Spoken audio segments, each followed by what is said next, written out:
Hi, my name is Amanda, and I'm going to be performing an assessment on Stephanie. Today we're going to take a look at her eyes. Hi, Stephanie. Hi. First, I'd like to take a look at your eyes. Have you had any vision changes, pain, sensitivity to light, or difficulty reading? No. Do you wear glasses? No. Okay.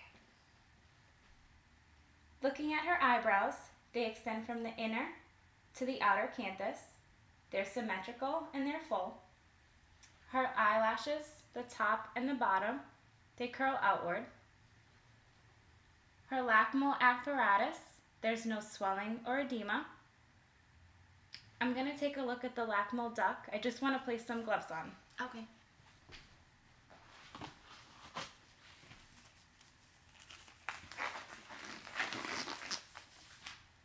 I'm going to apply a little bit of gentle pressure, and this checks for regurgitation of fluid, in which there's none there, which is good.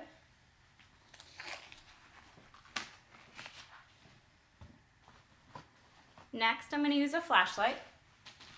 I want you to look straight ahead of me. I'm going to shine the light right at your nose, and I want you to look straight ahead. Okay. In doing this, I can see that the light shines symmetrically in both of her pupils. Next, I'm going to shine the light in this eye, okay? Here we can see that her pupils constrict, and this is a direct response with the light. Next, I'm going to shine it directly into the light again, but this time look at the opposite eye. Here we can see that the pupil also constricted. This is called a consensual response. So your pupils are equal, round, and reactive to light. Next, I'm going to test the muscle balance in your eyes.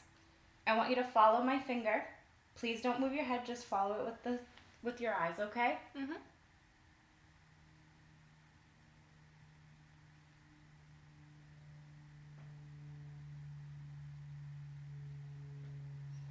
This tests for the extraocular movements, which those are intact. Next, I'm going to ask that you stand up. You can stand across from me. I'm going to give you a card, and I want you to cover it with your eyes.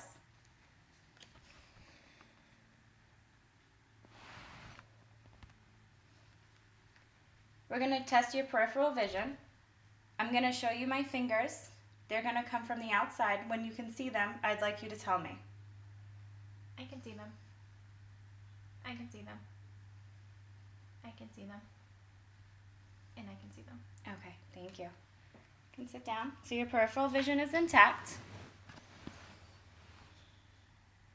Next, I'd like to palpate your sinuses. You have two. There's a frontal and a maxillary.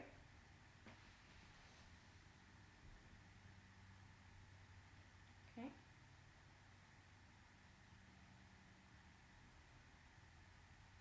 Seem good. Next, I'm going to turn the light off. We're going to check the transilluminant sinuses. We need the room to be dark, so I need a flashlight again.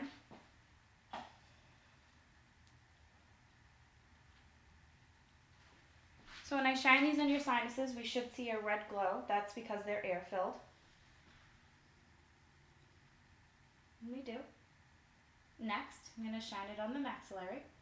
Can you also open your mouth for me? We can see that the light shines directly through. So that's good.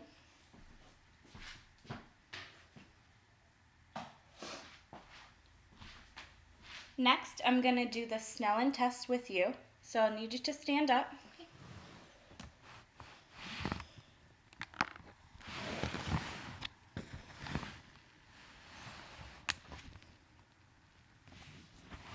Well, this is the Snellen test.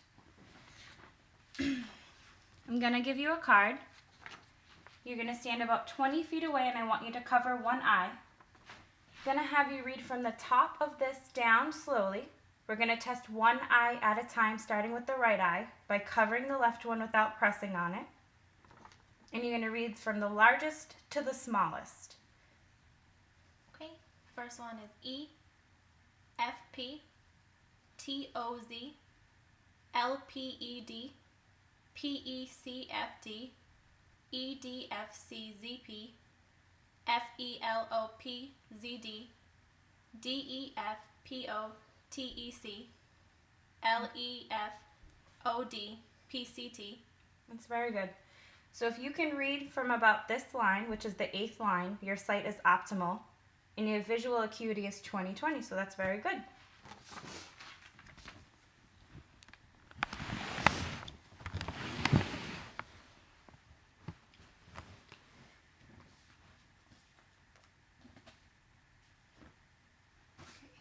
So using that same index card, we're going to do the Rosenbaum Pock and Visit Screener. So I want you to hold this card about 14 inches away. So this card tests for vision, for near vision, and it's intended to test it at 14 inches. So I'm going to have you occlude your left eye to take a look at the right eye. And I want you to see and challenge yourself to start at the top and read the smallest line that you can read out aloud. Okay, the first one is 95874 2843 638 8745 63925 428 365 374 256 937 626 and 426 739. Perfect. Thank you.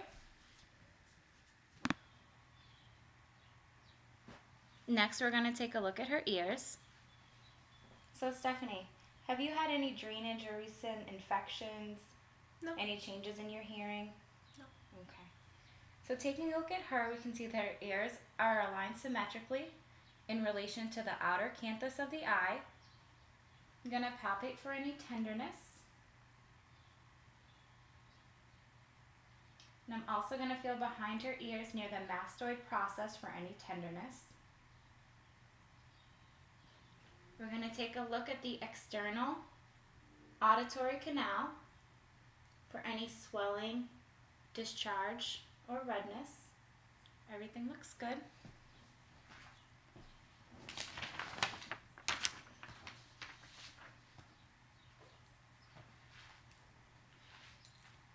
So normally you'd have an otoscope and you'd be able to see inside her ear canal.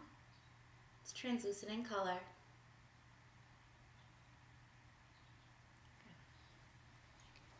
Next, I'm going to perform the whisper test. I'm going to stand a couple feet away from you and I'm going to whisper 3 words. And I want you to let me know if you can understand any of them. Okay. I want you to cover one ear. Good.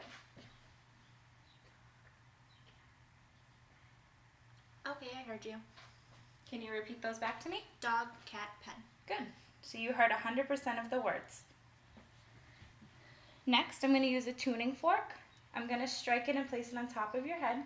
And I'd like you to tell me how you hear the sound. If you hear it in your left, your right, or if you hear it equally in both, okay? Okay. I hear it equally. Good. So that was performing the Weber test. So next, I'm going to perform the Rhine test. This test compares air and bone conduction. So again, I'm going to use the tuning fork. I'm going to strike it and place it on your mastoid bone, and I'd like you to tell me when you stop hearing that. Okay. After that, I'm going to put it to the front of your ear, and I would like you to tell me when you stop hearing the noise. Okay.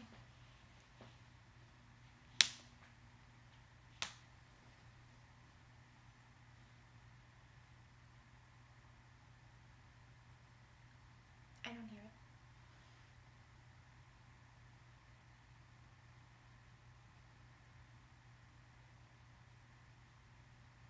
I don't hear it. Good. So normal hearing clients will hear air conduction twice as long as they do bone conduction. So how we determine that is like a 2-to-1 ratio. So for 20 seconds, you'd heard it in the front of your ear, and about 10 seconds behind on the mastoid process.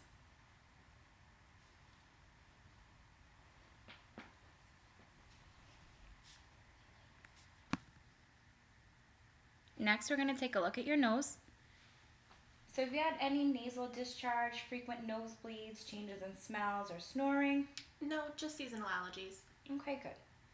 So taking a look at her nose, we can see that it's midline, It's the same color as your face. Gonna feel the bridge of it for any tenderness. I'm gonna shine a light into your nose. Okay,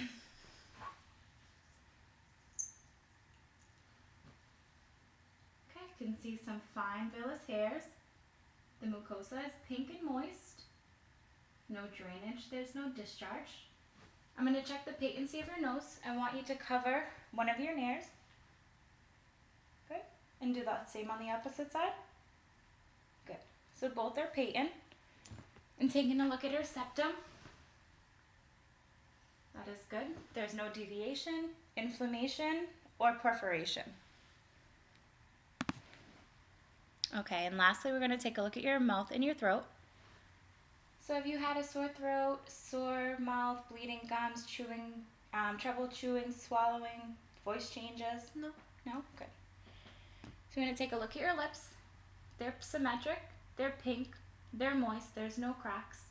Next, I'm going to put on some gloves. I'm going to take a look inside your mouth. You open your mouth for me? Smile. So we can see that her teeth are white. Her gums are nice and pink and they're adhered to her teeth, which is good. I'm going to have you stick out your tongue. I'm going to use a light and shine above. Take a look at the hard palate. So the hard palate has transverse rugae, which is normal.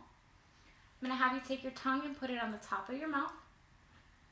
Take a look and see if there's any lesions, open areas or anything, and there's not. Can you stick your tongue out for me? Good. And move it side to side. Good. I'm taking a look at her soft palate. It's pink, moist, and glistening. Good.